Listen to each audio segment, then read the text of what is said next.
আজ বানালাম সয়াবিন আর ডিম দিয়ে একটা মুখরোচক রান্না।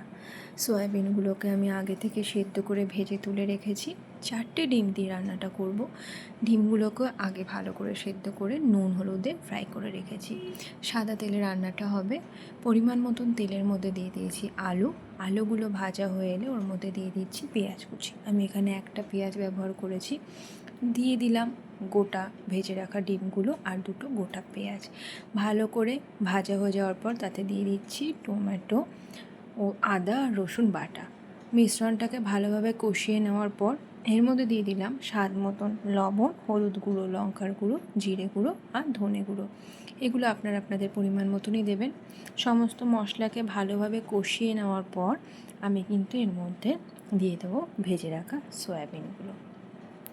সয়াবিন দিয়ে দেওয়ার পর সয়াবিনটাকে কিন্তু মিনিট 10 কষিয়ে নিতে হবে ভালোভাবে কষে আসলে তার মধ্যে দিয়ে দিতে হবে পরিমাণ মতন জল। যে যেরকম গ্রেভি পছন্দ করেন ঠিক সেই পরিমাণে জলটা দেবেন। আমি একটু বেশি জল দিয়েছিলাম, যেহেতু এটা আমি ভাতের জন্য তৈরি করছিলাম। জল দিয়ে দেওয়ার পর ফ্লেমটা একটু বাড়িয়ে নিয়ে ঝোলটা ফুটে এলে ওর মধ্যে দিয়ে দিতে হবে কোচানো ধনেপাতা। এই রান্নায় কিন্তু ধনেপাতার ফ্লেভারটা খুব ভালো লাগে। ধনেপাতা দিয়ে দেওয়ার পর মিনিট 15-20 জন্য আমি ঢাকা দিয়ে দেবো রান্নাটা। দেখুন রঙটা কিন্তু খুব ভালো এসছে। এবার রান্নাটা ঢাকা দিয়ে দিচ্ছি।